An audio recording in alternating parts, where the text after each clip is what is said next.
자, 안녕하세요. 예. 자, 오늘 또 이렇게 하나님 안에서 사랑하는 하나님 자녀들이 다 함께 모였습니다. 이 주일 아침에 남산 올라오는 발걸음이 오늘 참 그 하늘도 맑고 하늘도 파랗고 공기도 맑고 올라오면서 이렇게 우리 올라올 때 보면 이렇게 하늘을 바라볼 수밖에 없거든요. 차가 이렇게 위로 올라올 수밖에 없기 때문에 하늘을 바라볼 수밖에 없는데 정말 깨끗한 하늘에 참 너무나 아름다운 아침 모습이었습니다. 오늘 저는 레위기 4장부터 6장 말씀을 가지고 말씀을 나눌 텐데요.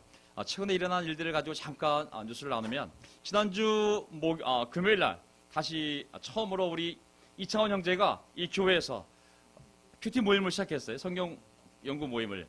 많이 오진 않았지만 전 너무 기뻤습니다. 왜냐하면 자꾸 모이는 건 좋은 거거든요. 그래서 또 하나님 말씀을 함께 연구하고 공부하자고 시작을 했는데 또 뜻있는 또 많은 분들이 함께해서 그 모임이 정말 번성해지기를 간절히 바랍니다.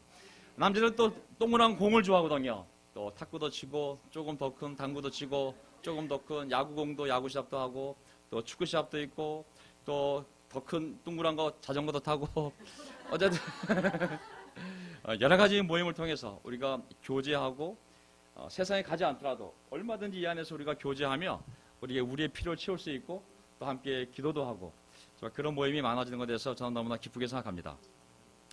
또 요즘 뉴스들을 보게 되면 정말 얼마나 세상이 가는 방향이 뉴스들을 보면 가는 방향이 폭력과 살인, 거짓과 협박, 또 탐욕과 끊임없는 이기심. 뉴스야 다양한 사건이 벌어지지만 점점 사회가 악의 끝으로 이렇게 가는구나라는 생각이 들 정도로 나이와 상관없이 폭력이 이제는 초등학교부터 시작해서 정말 노인까지 온 사회가 창세기 6장에 남아 있는 것처럼 썩고 썩었으니 그 악을 보고 하나님이 후회했다는 그 심정의 글처럼 사회가 점점 그렇게 간다는 생각이 들었습니다. 왜 이렇게 교회는 많아지는데 정말 상가 건물마다 교회가 다 하나씩 있는데 어떻게 이렇게 세상은 점점 악해지는지 답은 하나라는 생각이 들었습니다. 그것은 복음을 통하여 새 사람이 되는 것. 새 사람이 되고 또 새 사람을 만들고 새 사람이 모여서 교제하고 그리고 그 힘으로 세상을 바꾸는 것 외에는 아무리 많은 경찰서를 세우고 경찰 공무원을 뽑아도 또 형식적인 십자가를 아무리 많이 세워도 사회는 변화되지 않는구나. 그리고 우리가 더 중요한 존재가 아닌가 싶습니다. 아멘. 계속 창조적인 마음을 가지고 바이블톡도 지금까지는 매주 토요일 오후 4시에 제가 싱글과 결혼부가 교제할 수 있도록 연합으로 모였지만은 이제는 다 더 바꿔서 어떤 모양으로든지 간에 어디서 모이든지 간에 우리가 사랑할 수 있고 사람들을 초대할 수 있다면 어떤 모임을 해도 상관없기 때문에 우리도 새로운 모습으로 나가자고 제가 형제들에게 한번 말씀을 드렸습니다.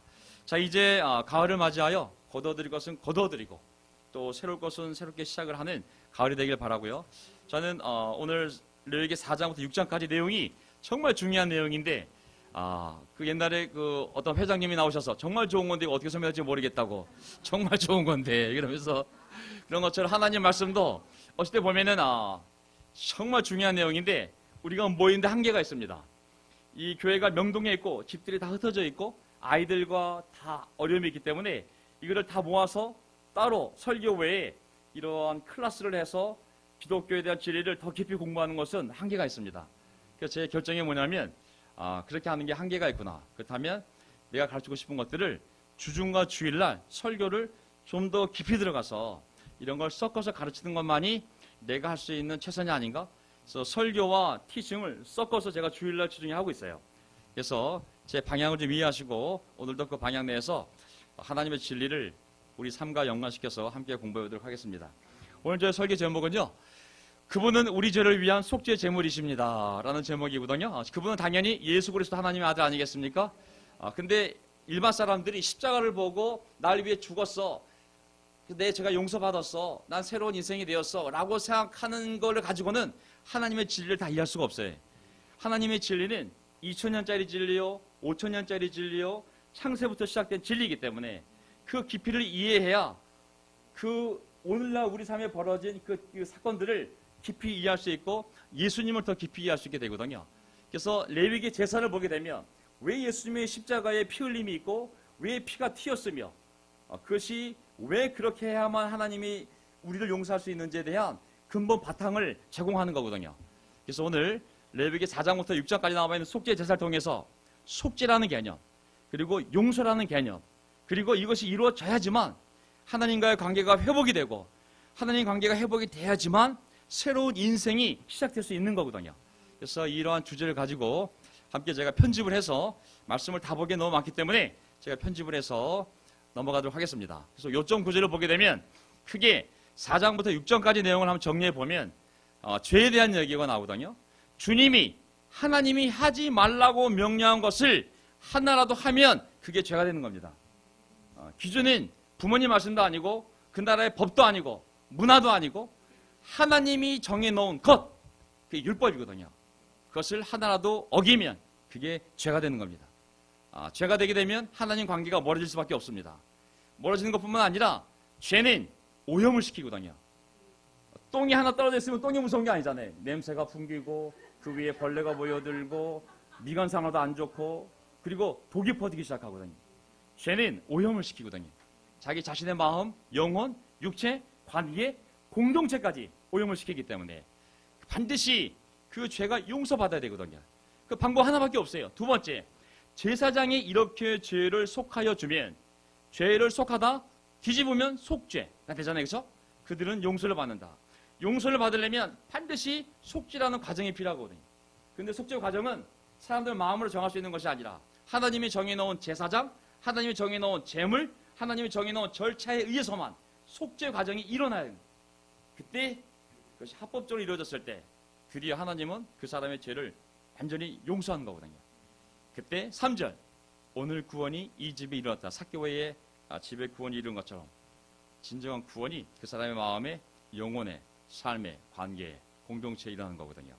이 내용을 가지고 제가 말씀을 나누도록 하겠습니다. 오늘 최성일 형제가 오늘 자기 삶이 일어난 그 확신을 가지고 믿음에 대해서 나오지 않았습니까? 믿음 있는 사람이 기도할 수 있으니까. 그래서 오늘 그 믿음이 또한 중요한 내용이기도 합니다. 속죄라는 그 단어를 먼저 보게 되면 속죄라는 말의 뜻이 뭐냐면 그 성경 사전을 찾아보면 포로나 노예를 그 주인에게 어떤 대가를 치르고 되사오는 일이라고 그랬거든요. 그러니까 남의 거예요, 남의 거. 돈을 주고 팔려갔든 죄 때문에 팔려갔든. 근데 그것을 대가를 치르고 다시 사와서 자유를 주고 해방시키는 것이 바로 속죄라는 말의 의미입니다. 자, 사람이 죄를 짓고 하나님의 분노 앞에 있을 때 보세요. 자, 예수 그리스도께서 인류의 죄를 속죄하셨다라는 말이 무슨 뜻이냐면 사람이 하나님 앞에 죄를 짓게 되면 하나님의 진노를 당할 수밖에 없거든요. 하나님의 명령을 어겼기 때문에. 그러면 예수께서 십자가 죽음으로 그 대가를 치르고 그 죄에 대한 대가를 우리가 치르는 게 아니라 예수님이 십자가에 달려 죽음으로 속죄의 제물이 되어서 대가를 치르고 우리가 지은 죄의 저주와 심판을 면하게 해주는 것, 이게 바로 예수님의 속죄라는 말이거든요. 자, 속죄를 받지 않는 영혼은 어떻게 할 수 있을까요? 우리가 죽음의 순간에 모두가 죽음을 맞이하지 않습니까? 죽음의 순간에 천사가 우리를 데려오는지 아니면 죽음의 천사가 우리를 데려오는지 알 수 있습니다. 그런데 지금은 경험하지 못하지만 우리 생애의 마지막 순간에 천사가 나팔소리와 함께 우리를 천국으로 인도하러 데려오는지 아니면 죽음의 천사가 우리를 심판 앞으로 영원한 형벌을 치르기 위하여 데려오는지 우리의 마지막 보는 영을 보면 알 수가 있는 것이죠. 자, 예수는 하나님의 어린 양이었고 하나님이 직접 죄인된 인간들에게 준비해진 완전한 속죄 제물인 것이죠. 여호와 이레, 생각나시죠? 아브라함이 자기 아들을 죽이려고 했을 때 하나님의 명령에 따라서, 하지만 이미 천사를 통해 알려주지 않습니까? 준비된, 하나님이 준비해 놓은 제물이 따로 있다고. 그게 바로 뿔이 걸린 어린 양이었지 않았습니까? 그래서 예수님이 바로 하나님이 준비한 여호와 이레, 어린 양, 완전한 제물로서 우리의 모든 죄를 속죄해 주신 그러한 분이었음을 알 수가 있습니다. 자, 오늘 속죄 제사를 공부할 텐데요. 속죄제라는 말은 다른 말로 정화제사. 사람이 죄를 지면 죄에 대한 책임감, 죄에 대한 결과, 죄에 대한 오염, 영향력을 사로잡히게 되거든요. 근데 이 속죄 제사를 드리게 되면 이 네 가지가 다 제거가 되는 거예요. 다시 깨끗한 상태로 되는 거. 그러니까 바로 이 속죄 제사의 목적이거든요. 그래서 레위기에 보게 되면 하나님의 명령을 어긴 사람의 지위, 그 사람이 대제사장인지 제사장인지 아니면은 그냥 한 시민인지 아니면 그 가족의 족장급인지 아니면 전체 백성이 죄를 지었는지에 따라서 제사의 방법이 제물의 내용이 달라지게 돼 있어요. 왜? 영향력이 틀리기 때문에. 제가 죄를 지은 것하고 저기 앉아있는 저 맑은 우리 우정이가 죄를 지었다. 죄의 내용이 같을지 모르지만 제 지위 때문에 영향력이 틀린 거예요. 대제사장이 죄를 짓게 되면 백성들 전체의 죄를 용서받게 할 출구의 역할을 하는 사람이 대제사장인데 용서받을 길이 막힌 거예요. 그 중보자가 없어지는 거예요. 당연히 더 심각하게 하나님이 생각할 수밖에 없거든요. 오염의 범위가 더 커질 수밖에 없거든요. 백성들도 마찬가지입니다. 때를 지어서 하나님께 죄를 지을 수 있거든요. 그래도 하나님이 봤을 때 그 한 사람의 죄가 아닌 거거든요. 그 공동체 전체의 죄인 거거든요. 당연히 심각해질 수밖에 없습니다. 자, 이제 첫 번째 포인트, 주님이 하지 말라고 명령한 것, 하나님이 하지 말라고 명령한 것을 하나라도 하여 죄를 지었을 때 어떻게 그 죄가 속죄되고 용서받는지를 레위기에 기록해 놓았습니다. 자, 4장 1절, 레위기 4장 1절에서 2절, 3장을 건너뛴 이유는 그 곡식 제사인데 크게 우리 삶에 중요하지 않다고 생각했기 때문에 제가 건너갔습니다. 자, 주님께서 모세에게 이르셨다. 너는 이스라엘 자손들에게 이렇게 일러라. 누가 실수로, 일부러요, 실수로예요. 예, 실수로 주님이 하지 말라고 명령한 것을 하나라도 하여 죄를 지었을 때에는 다음과 같이 해야 한다. 자, 사람은 의도적이든 실수로든 무지든 하나님의 명령 어길 수가 있잖아요. 그렇죠? 그러니까 죄라는 건 뭐냐면 주님이 하지 말라고 명령한 것을 어겼을 때 그게 죄가 되는 거거든요. 비록 연약해서 했다 할지라도 보세요. 자, 죄를 짓다는 단어가 뭐냐면 히브리어로 하타라고 했어요. 하타. 이 의미는 뭐냐면 영어로는 미스, 빗나가는 거. 하나님이 이렇게 하지 말라고 했는데 그걸 못 지키고 해버리는 경우. 이게 바로 빗나가는 거잖아요. 그 의미가 바로 히브리 개념에서 죄를 짓다는 의미인 거거든요. 결국은 율법을, 말씀을 빗나가는 거. 실수로든 의도적이든 그것이 가벼운 거든 중대한 것이든 모든 것이 하나님의 말씀에서 빗나간 것, 명령에서 빗나간 것, 그 자체가 바로 허물이요, 바로 죄임을, 하나님 앞에 죄임을 알 수가 있습니다. 그래서 모든 인간은 죄를 지을 수밖에 없습니다. 아멘. 죄를 짓게 만들어서가 아니라 우리가 연약하고 우리 죄성이 아까도 얘기했지만 타락한 본성이다 보니 선한 것을 행할 수 있는 힘보다 악한 것을 자연스럽게 따라가는 본성이다 보니 성령의 내주함이 없이는, 그리스도가 내주함이 없이는 어느 누구도 죄로부터 자유로운 사람이 아무도 없거든요. 그래서 자, 3절에 보면 이제 첫 번째 케이스, 죄를 짓때 제사장이 죄를 짓는 경우예요. 제사장은 누구예요? 백성을 하나님께 인도해갈 영적인 책임자인데 그가 죄를 지어버리면 문제가 심각해지지 않겠습니까? 자, 3절 보세요. 특히 기름 부음을 받고 임명받은 제사장이 죄를 지어서 그 벌이 백성에게 돌아가게 되었을 경우, 벌이 누구에게 돌아가요? 리더의 죄는 여기서 무서운 거거든요. 벌이 백성에게 돌아가게 되었을 경우에 바울터 인도자가 죄를 지어도 마찬가지입니다. 조심하세요. 바울터 멤버들에게 죄가 돌아가지 않도록. 인도자는 그만큼 무거운 거거든요. 책임이. 그 제사장이 지은 죄를 용서받으려면 소떼 가운데서 흠없는 수송아지 한 마리를 골라 속죄제물로 주에게 바쳐야 한다. 여기 보면 그 지은 죄를 용서받으려면 속죄를 해야 되는데 그게 제사인데 그 제물이 뭐예요? 수송아지 그렇죠? 수송아지는 제가 최근에 신문을 봤더니 유기농으로 키운 수소 한 마리가 1,200만 원이라고 그러더라고요. 그러면은 저 같은 사람이 만약 죄를 10번만 지으면 1억이 소망이 날아가는 거잖아요. 그러면 돈이 아깝다고 제사를 안 드리게 되면 하나님과 점점 멀어지잖아요. 그럼 삶이 점점 오염이 돼요. 나만 오염되는 게 아니라 옆에 있는 제사장도 오염을 시켜요. 그 회중도 오염을 시켜요. 굉장히 무서운 거거든요. 대가가 센 거예요. 범죄한 사람의 지위가 높을수록 희생에 요구되는 짐승은 가장 비싼 그때 동물이 바로 소였으니까 그것도 수소로 바쳐야 되는 거예요. 1,200만 원짜리 한 번에 다 태워버려야 되는 거예요. 두 번이면 2천만 원. 이제 평생 살면서 얼마나 많은 죄를 짓겠어요, 그렇죠? 50번이면 5억이구나. 집 한 채를 그냥, 예. 그 사람들이 점점 이 속죄제를 드렸을까요? 안 드렸을까요? 안 드리게 되죠, 예. 드릴 수가 없어요.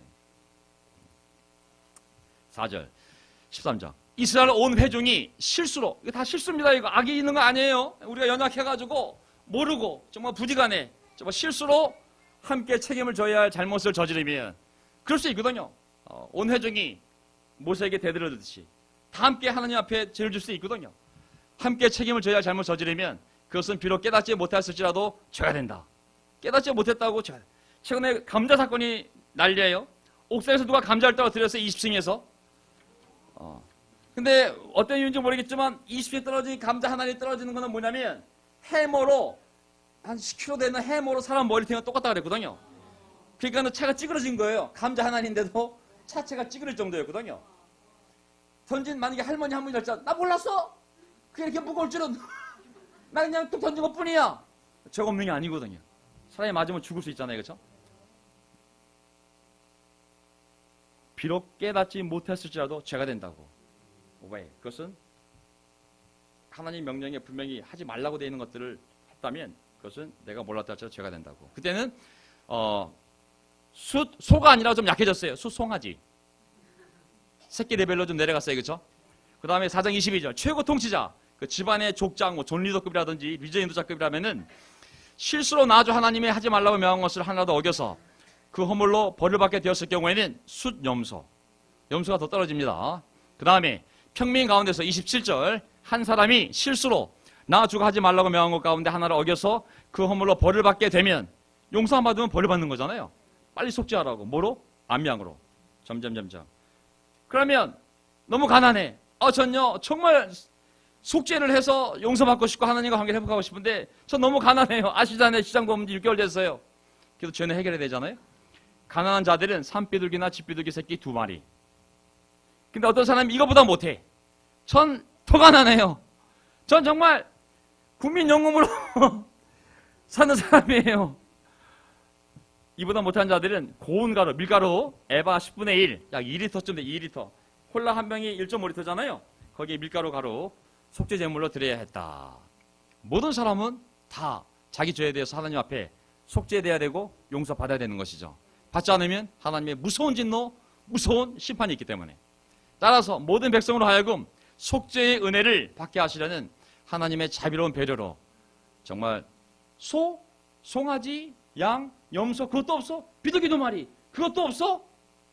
밀가루 2리터로 하나님 앞에 속죄하고 용서받게 함으로 그 사람이 자유롭게 살게 하려는 것이 하나님의 의도인 거죠. 왜? 사람은 양심이 있기 때문에 죄가 사람 마음 안에 있으면 하나님 관계에서 해결이 안 되면 굉장한 고통을 당하게 되어 있습니다. 아니요, 저는요 전혀 못 느껴요. 그럼 그건 사이코패스예요. 하나님은 인간을 창조할 때 마음 안에 양심을 만들었고 하나님 앞에 죄를 졌을 때 반드시 그 고통을 느끼게 돼 있어요. 근데 사이코패스는 뭐냐면 심리학적으로 없어진 거예요. 느낌이. 자, 어금니 아빠잖아요. 어금니 아빠. 예. 왜 어금니인지 모르겠지만. 자, 그래서 이제 좀 내용을 깊이 들어가면 그 레위기를 다 정리한 주석서, 또 학자들이 쓴 글들, 또 본문을 잘 정리해 보면, 자, 방법도 틀려요. 제사장과 회중을 위해 받은 속죄 제물은 좀 내용이 크잖아요. 제사장이 죄를 졌고 백성 전체가 죄를 졌기 때문에, 자, 모든 제사에는 피가 죽여야 되니까 피가 나오잖아요. 그 피를 성소 안으로 가지고 들어가요. 왜? 여행이 너무 크기 때문에 성소 안에까지 들어가야 돼요. 피를 갖고. 어디다 발라요? 향단 뿔에 바른다고 그랬어요. 향단은 하나님 주성소와 성소 앞에 휘장이 있잖아요. 휘장 바로 앞에 있는 게 향단이에요. 향단. 굉장히 거룩한 곳이. 하나님과 가장 가까운 곳이. 거기에 피를 발라야 돼. 그래야 그 죄와 그 죄의 영향이 제거될 수 있는 거예요. 한 족장과 한 개인이 만약에 죄를 져가지고 아까 얘기했던 것처럼 그 염소와 어떤 암양을 가져간다면 그때는 그 피를 어디다 바르냐면 영향력이 좀 작잖아요.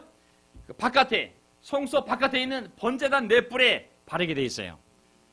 그래서 이러한 하나님이 그 사람의 지위, 그 죄의 심각성, 영향력, 그 사람이 살고 있는 삶의 형태를 다 고려해서 합리적으로 하나님이 속죄의 과정을 만들어 준 거거든요. 이게 레위기에 다 나와 있는 내용을 제가 제목을 따라 편집했을 뿐입니다. 자, 두 번째 포인트. 제사장이 이렇게 죄를 속하여 주면 죄는 누가 속해 주는 거예요? 하지만 제사장을 사용해요, 안 사용해요? 궁극적으로도 죄를 속할 권세는 하나님께 있지만 이 과정에 대한 권위는 누가 있어요? 제사장이 있는 거예요. 어차피 혼자 집에서 아이고 내가 죄를 졌구나 암양 이리 와라 팍 해가지고 그냥 하나님 바칩니다. 제사가 될 수가 없어요. 반드시 하나님이 레위 지파 중에서도 아론의 후손들, 아론과 아론의 후손들로만 제사장을 임명했기 때문에 그 제사장을 통해서만 속죄의 제사가 이루어져야 되고 그때만 죄가 용서받을 수 있는 거거든요. 그래서 제사장이 이렇게 합당한 제물을 가지고 와서 죄를 속해주면 죄를 속하다 속죄. 그들은 뭘 받는다 그랬어요? 그래서 속죄와 용서가 다른 개념이에요. 자, 이제 이 개념을 가지고 십자가까지 올라가야 되는데, 자, 시간은 많지 않지만, 좀 중반쯤 되니까 한번 올라가 보겠어요. 자, 20절. 자, 이 본문이 그렇게 돼 있잖아요. 제사장이 이렇게 회중의 죄를 속하여주면, 아니면, 그 개인의 죄를 속하여주면, 아니면 리더의 죄를 속하여주면 그들은 용서를 받는다. 자, 용서받는다. forgiven. 자, 보세요. 속죄가 반드시 해야 되는데, 속죄란 단어 뜻이 뭐냐면, 덮다예요, 덮다. 히브리 말로 덮다.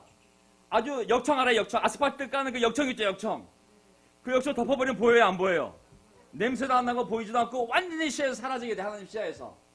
완전히 덮어버리는 거예요. 하나님 확 덮어버리는 거, 하나님이. 커버랍이에요, 커버랍. 완전히 덮어버리는 거.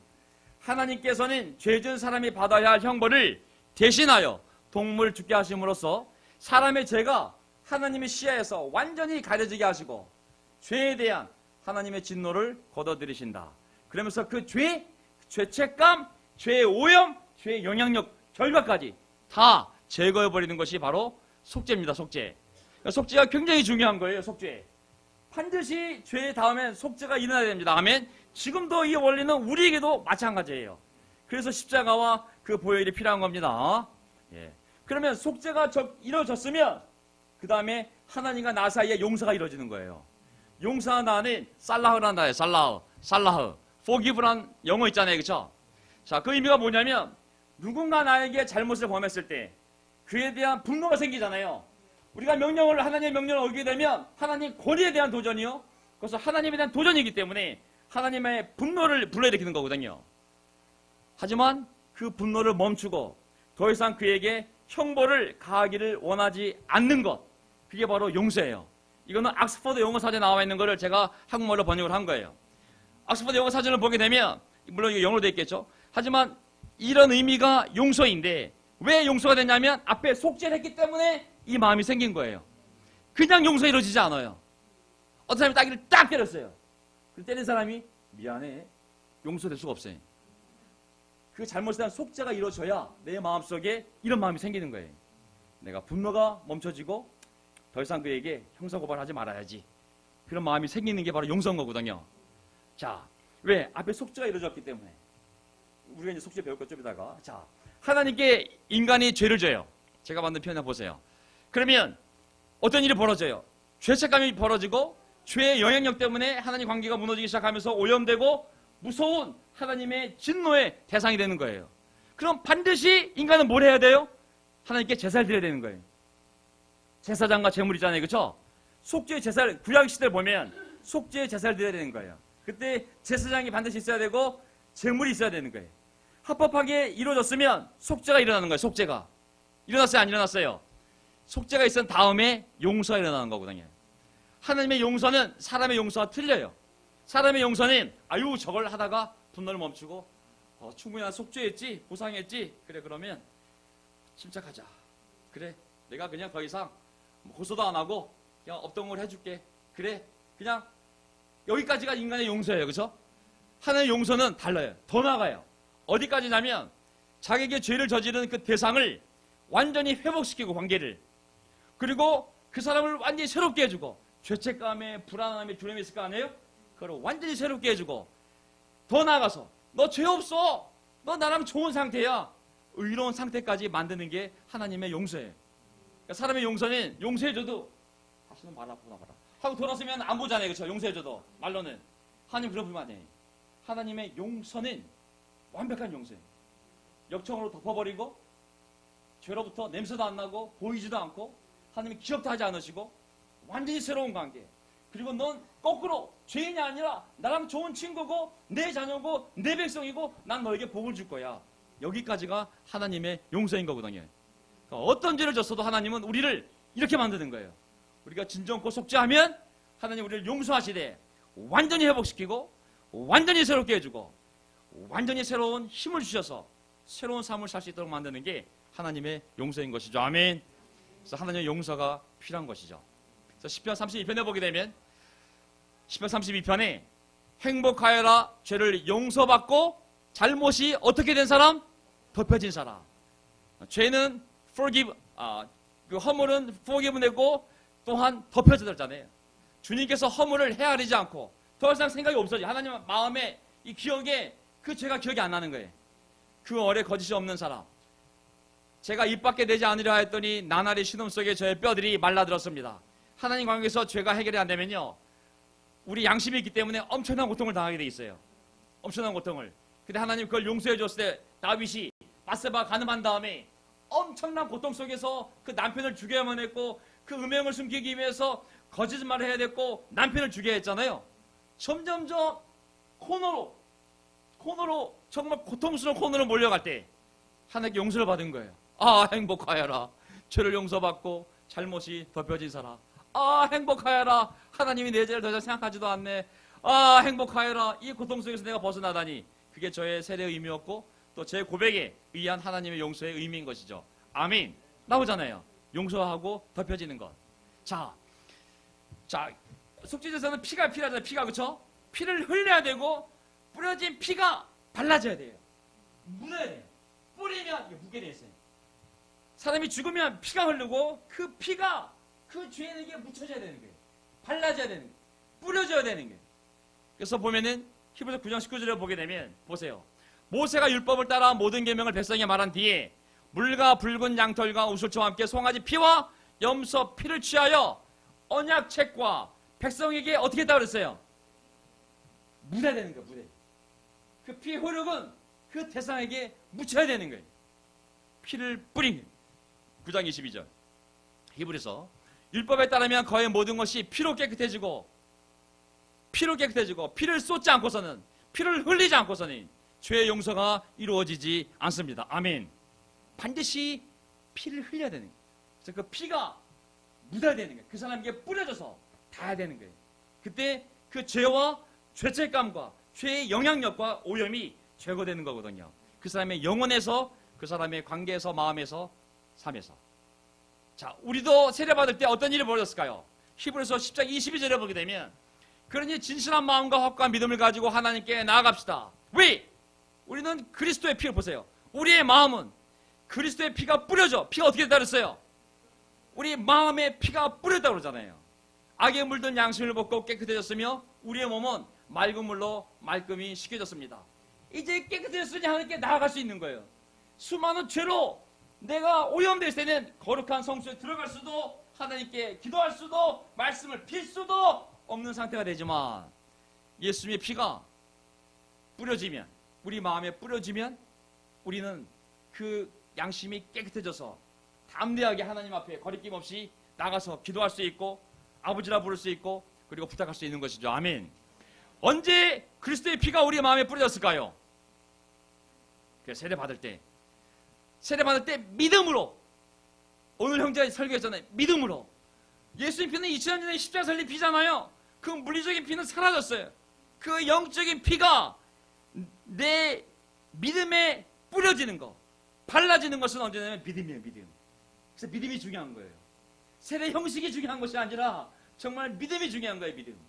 그 믿음이 2000년 전에 그 피를 내 마음에, 내 수많은 죄로 더럽혀진 내 마음에 바르게 하고 뿌려지게 하는 게 바로 믿음인 거거든요. 아멘.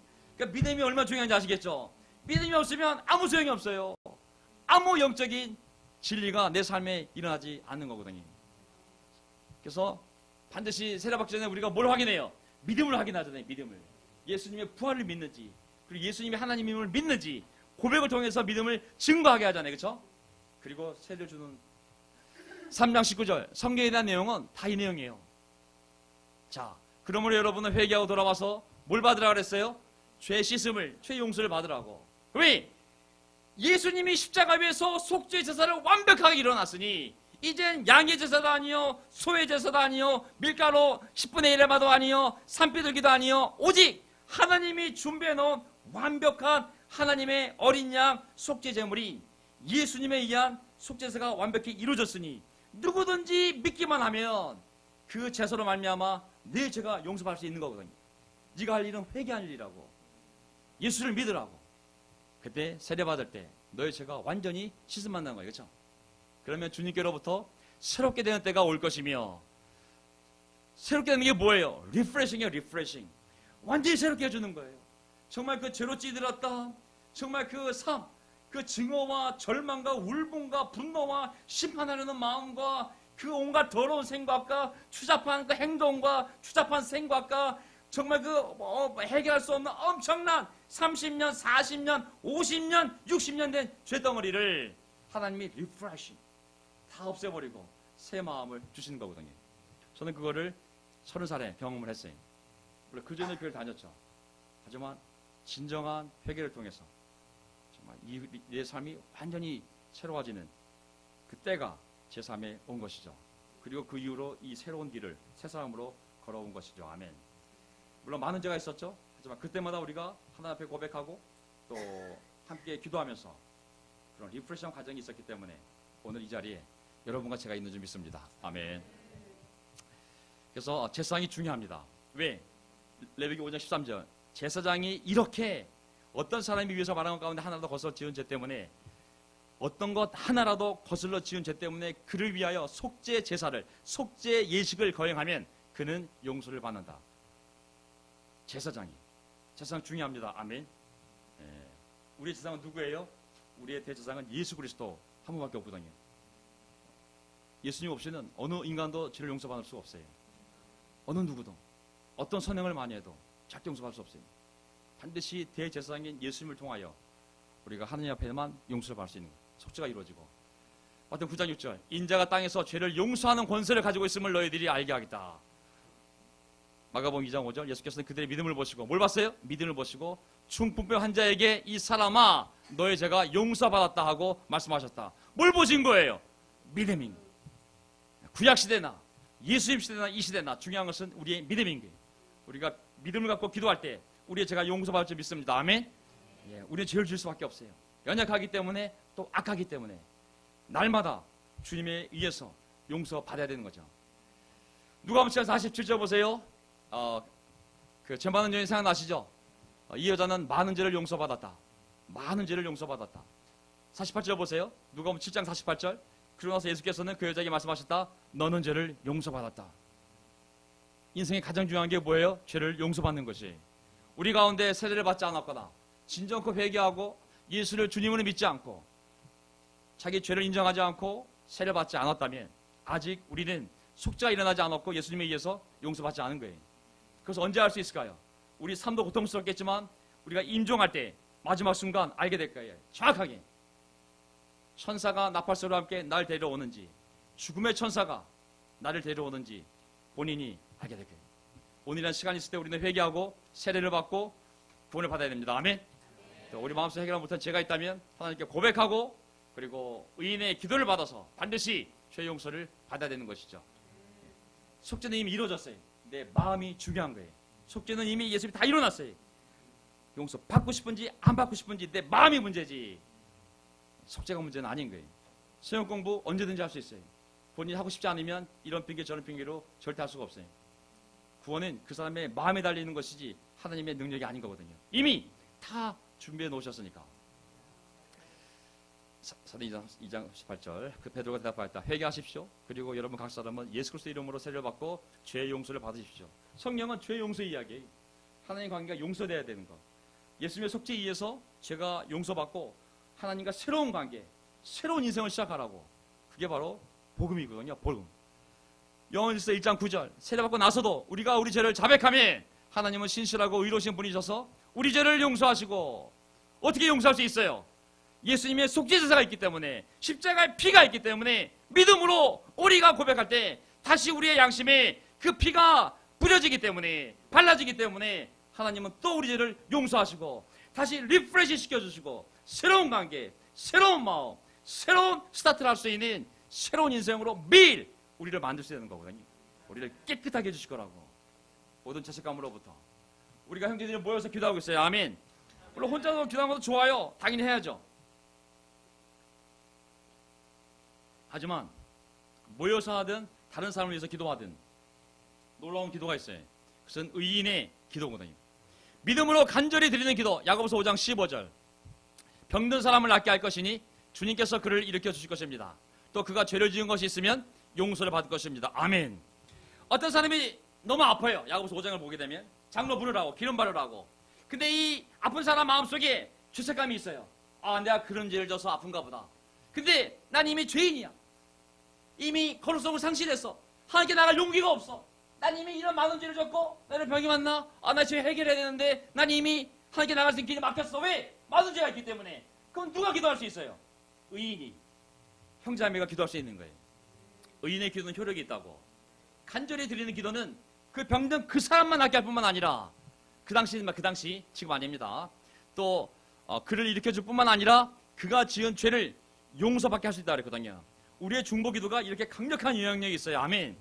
그가 지은 죄를 갖고 아무것도 하지 못할 때 믿는 형제자매들이 그를 위해 기도할 때 그도 어찌할 수 없는 그 죄를 자기도 기도할 수 없는 그 죄를 그 형제자매들의 기도로 말미암아 용서받고 일어설 수 있다고. 경제적으로 무너진 형제가 있다면 그가 죄 때문에 어떻게 할 수 없어도 의인의 기도를 통하여 일어날 수 있다고. 일으켜 줄 수 있다고. 누가? 하나님이. 왜? 믿음의 간절한 기도가 그런 능력이 있다는 거거든요. 그래서 함께 모여서 계속 관계를 만들고 함께 관계를 만들어야 됩니다. 아멘. 저는 왜 자꾸 형제들을 만나려면 사회에서 벌어지는 모든 범죄 사건들 보면 나이가 40대, 50대, 60대예요. 어떤 범죄가 되었든지 간에 외로운 세대고 외로운 나이고 가족 간에서도 외롭고 옆으로도 외롭고 위로도 외로운 나이거든요. 우리가 자꾸 모여서 영적으로 서로 힘을 격려하고 위로하고 우정을 만들어야 우리가 세상으로 가지 않거든요. 죄에 대해서 어떤 사람은 아유 뭐 나는 깨끗이 살아서 하나님이 필요 없어 무슨 속죄야 나 같은 사람 10명만 있으면 대한민국은 아름다워져 이런 분들도 많이 있어요. 우리의 고생 우리의 의로움 때문에 죄책감이 전혀 없는 분도 있어요. 거짓말이 그게 무슨 죄야 근데 다 거짓말했어 이러면서 이제 문화적 수준에서의 의로움이 있는 분들이 있어요. 여기 6장을 보게 되면 이것도 죄라고 그래요. 주님께서 모세에게 말씀하셨다. 누구든지 나 주에게 성실하지 못하여 죄를 지으면 곧 이웃이 맡긴 물건이나 담보물을 속이거나 도둑질을 하거나 이웃의 것을 강제로 빼앗거나 남이 잃어버린 물건을 죽고도 감추거나 거짓 증언을 하거나 사람이 하면 죄가 되는 일들 가운데 어느 하나라도 하면 그게 죄가 된다 그랬어요. 제가 형제들과 함께 라이딩을 하다가 그날 밤에 한 10시 반쯤인가 기도하다가 깜빡 너무 추워가지고 가방을 두고 왔어요. 집에. 아차 생각해봤더니 아이고야 가방을 두고 왔네. 그래가지고 새벽에 부랴부랴 일어나가지고 달려갔어요. 새벽같이 6시 반에 도착했어요. 가방을 아침에도 가져왔어요. 이슬이 묻었는데 그 가방자리랑 이슬이 안 묻은 거예요. 그러니까 누가 어떤 아주머니나 연세 드신 분들이 잠이 없으시니까 나왔다가 웬 가방이 하고 놔두면 되는데 가져간 거예요. 놔두면 되잖아요. 놔두면 되는데 그거를 이게 웬 거야 하고 가져가 버린 거예요. 그래서 제가 여기 6장을 공부하면서 남이 잃어버린 물건을 죽고도 감추거나 당신은 죄를 지은 거라고 그걸 왜 가져가냐고. 그다음에 제가 감기에 걸려가지고 얼마나 고생했는지 몰라요. 추운데 아이고. 자, 그가 그런 죄를 짓고 유죄 판결을 받으면 그는 자기가 강도질하여 훔친 물건이든 강제로 빼앗아서 가진 물건이든 맡고 있는 물건이든 남이 잃어버린 물건을 가지고 있는 것이든 거짓으로 증언하면서까지 자기 것이라고 우긴 물건이든 그게 사람이 되었던 교회가 되었던 미스가 되었던 무엇이든지 간에 모두 물어내야 한다. 이게 무서운 거예요. 모두 물어내야 한다. 물어내야 한다는 거예요. 그는 이 모든 것을 모자람 없이 다 갚아야 할 뿐만 아니라 다 갚아야 돼. 물어내는 물건값의 5분의 1에 해당하는 값을 보태어 본래 임자에게 갚되 또 속건 재물까지 하나님께 또 제사를 드려야 되는 거예요. 사람이 어떤 걸 100만 원 훔쳤어요. 자, 이 100만 원 훔친 사건이 그 사람과의 관계에서 하나님의 관계에서 용서받으려면 어떤 속죄 과정이 필요하냐면 속죄, 인간과 인간 사이에서 100만 원 무조건 돌려줘야 돼요. 백날 사건 아무 소용없어요. 무조건 돌려줘야 돼요. 플러스 20%, 20만 원 보너스 줘야 돼요. 그 상처에 대한 보상인 거예요. 배상이 반드시 이루어져야 되는 거예요. 플러스 그 사람이 괜찮아, 용서했어, 잘 살아 아무리 덕담을 많이 소용없어요. 그런데 하나님께 지은 죄이기 때문에 또 하나님께 제사를 또 드려야 되는 거예요. 제사 드리는 날 반드시 120만 원을 그 사람에게 돌려주라는 거예요. 만약에 돌려주지 않고 제사 드리면 오지 말라고, 나한테 먼저 갖고 나한테 오라고. 그게 하나님의 마음인 거예요. 해결하고 나한테 오라고. 6절, 그는 주에게 바치는 속건 제물을 제사에 가져가야 한다. 그 110만 원 돌려주고 난 다음에 그것을 양떼 가운데서 고른 흠없는 순양 한 마리로서 그 속건 제물의 값은 네가 정하여 주어라. 제사장이 주 앞에서 그의 죄를 속하여 주면 그는 사람이 하면 죄가 되는 일들 가운데서 어느 하나라도 하여 지은 그 죄를 용서받게 된다. 우리가 우리 관계 안에서 조심해야 돼. 우리는 심리학인 가르침인지 모르겠지만 너무 쉽게 말로 모든 걸 끝내려고 그래. 사람 관계에서 오늘 시간 없기 때문에 통과하겠습니다. 나중에 시간 되면. 어쨌든지 간에 그런 배상과 보상이 이루어져야 되는 거죠. 그리고 나서 하나님께 제사를 드릴 때 그때 그 사람의 죄가 속죄됨으로 하나님께 용서된다고 그랬거든요. 용서는 사람만의 관계가 아니라 하나님 사이에서 반드시 이루어져야 돼요. 난 이 사람 거 훔쳤는데요. 하지만 훔치지 말라는 말씀을 얻었기 때문에 하나님께 죄를 진 거거든요. 반드시 하나님 앞에 속죄가 이루어져야 되고 제사를 용서를 받아야 되는 것이죠. 결론입니다. 로마 3장 25절, 우리가 지었던 모든 죄들, 우리 세례받기 전에 지었던 모든 죄들을 생각해 보면 그 죄들을 용서받게 한 속죄제사가 누구냐면 바로 예수예요. 하나님께서는 이 예수를 로마 3장 25절 속죄제물로 내주셨습니다. 그것은 그의 피를 믿을 때에 유효합니다. 아멘. 인간이 지은 모든 죄는 양도, 소도, 비둘기도, 밀가루도 아무 소용이 없어요. 이전에 오직 예수님의 피만이 유일한 속죄 피가 되는 거거든요. 근데 그게 어떻게 내 삶에 무르겠냐는 거예요. 믿음이라는 거죠. 아멘. 그래서 믿음을 우리가 계속 가져야 됩니다. 아멘. 믿음이 있다면 날마다 우리가 우리 죄에 대해서 하나님께 고백할 수 있어요. 믿기 때문에 우리가 지은 죄에 대해서 하나님 앞에 자백하면 그분의 피로 우리의 죄를 씻는다 그랬거든요. 믿음이 있다면 할 거예요. 믿음이 없다면 아마 서로에게도 고백은커녕 하나님 앞에서도 자기 죄에 대해 고백하는 일 없을 거예요. 그 사람에게만 어떻게 사과하려고 그러지 하나님 앞에 지은 죄에 대해서 그런 개념 자체가 믿음이 없기 때문에 생기지 않은 것이죠. 요한일서 2장 2절, 그분은 우리 죄를 위한 속죄 제물이십니다. 우리 죄만이 아니라 온 세상의 죄를 위한 속죄 제물이십니다. 아멘. 아까 말씀드렸잖아요. 뉴스를 보면 키워드가 분명해요. 점점 악해지는데 폭력과 살인, 거짓과 탐욕, 이기심, 협박, 이게 모든 기사의 핵심 내용들이에요. 그걸 막을 수 있는 길은 하나밖에 없어요.